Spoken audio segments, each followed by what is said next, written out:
The Templars are the most iconic and striking order of knights of the Middle Ages.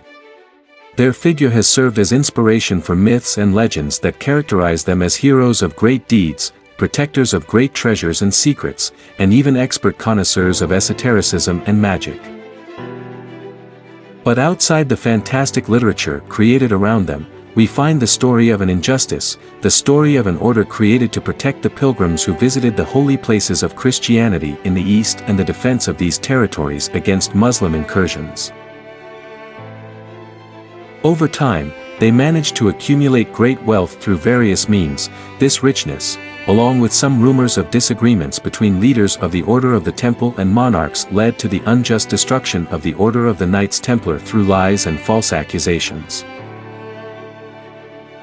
In fact, none of these accusations were proven. Pope Clement V declared that he had dissolved the order because its image had been too discredited to continue operating. Thus, the Order of the Templars ceased to exist, but myths arose around it. Even today, new legends about the Templars continue to be created, showing the fascination that their figure causes in the collective imagination. Let's see a bit of history below to understand the facts and events of the fall and unjust end of the Knights Templar.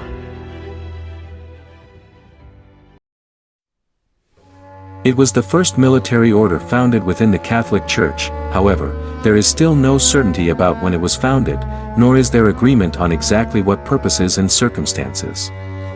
According to Archbishop William of Tyre, who was born in 1130 and was a historian of the Crusades and the Middle Ages, the first Templars were a small group of knights from the nobility who placed themselves at the service of Christ.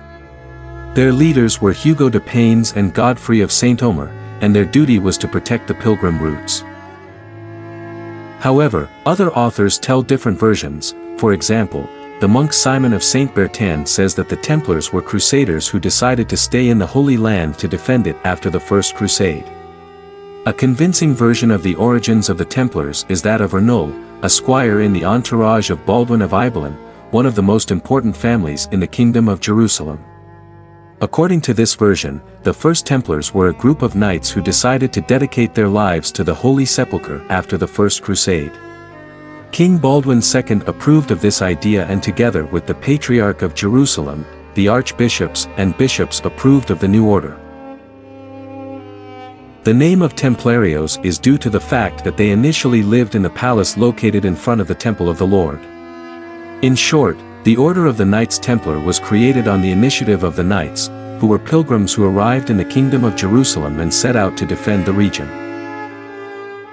After its foundation, the order continued to develop and accumulate wealth to the point that throughout its creation until its end in 1312 they had owned territories and castles throughout Europe and the Crusader states.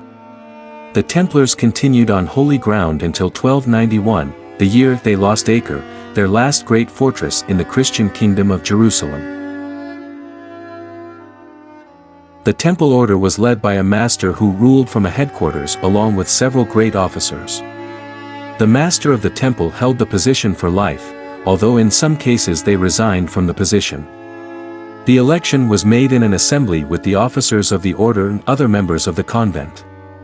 There were also provincial masters, which were the divisions made by the Templars to organize their lands in Europe.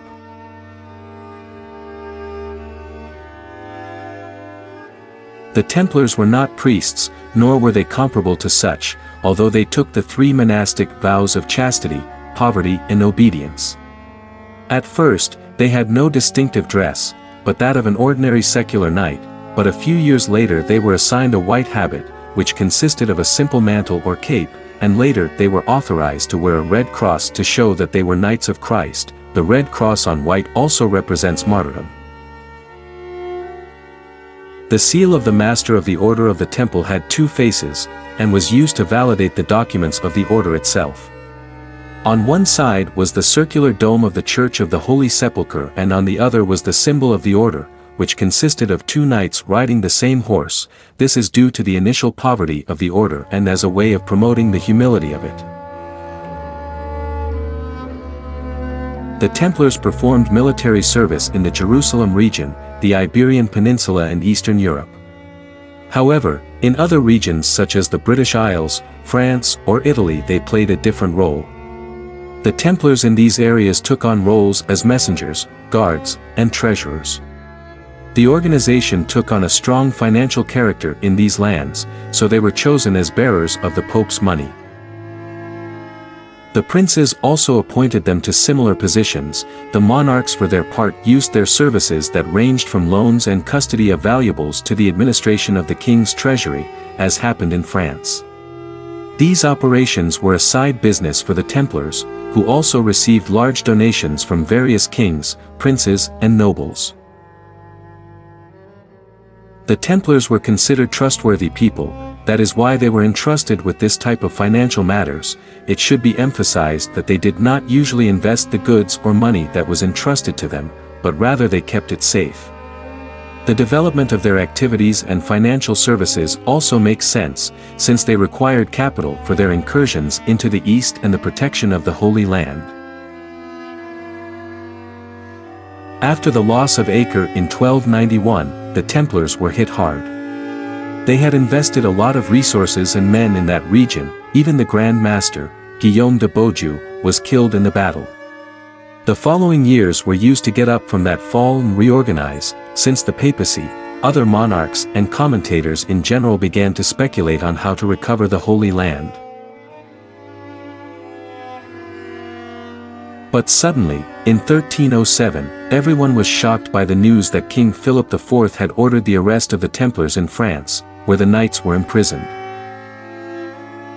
The accusations under which the Knights Templar had been imprisoned were mainly based on unsubstantiated myths about heresy and magic. Accusations such as worshipping cats, denying Christ, and practicing magic were leveled at the Templars. During this time, the accusations of heresy, despite the fact that there were groups that deviated from Christian doctrine, served as an excuse to get political enemies or people who could represent a problem for a certain group or individual into trouble. Their purpose was to demonstrate guilt rather than arrive at the truth of the facts.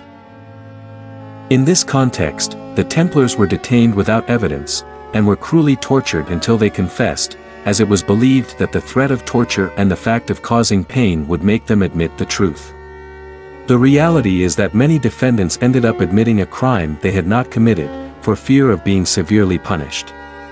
The truth is that the accusations against the Templars were false. No more evidence was ever shown than the alleged confessions of the knights. Accusations of magic, for example, did not stand a chance due to the fact that it was considered too cultured science, stored in books written in Latin, the language of learning, and keeping the illiterate beyond the reach of the subject. The Templars, on the other hand, were not exactly cultured. Most of them did not know how to read Latin, so it was unlikely that they practiced magic. However, outside of France, the accusations against the Templars were not very successful, and only in some places subservient to France, the torture was applied against the Templar Knights. In England, Germany and Aragon, among other places, torture was hardly used and most members denied the accusations made against the order, and there were few confessions. Finally, on March 22, 1312, the Pope published a bull in which he stated that the order had not been found guilty, but that it had suffered such a loss of prestige that it could not continue to exist, and for that reason it had to be dissolved. The brothers of the order who had been declared innocent began to receive a pension and could retire in one of the old houses of the order or in a monastery. Others like the Grand Master, Jacques de Molay, who had resisted admitting the accusations, were tried and sentenced to life imprisonment. Jacques de Molay protested the decision and was burned at the stake.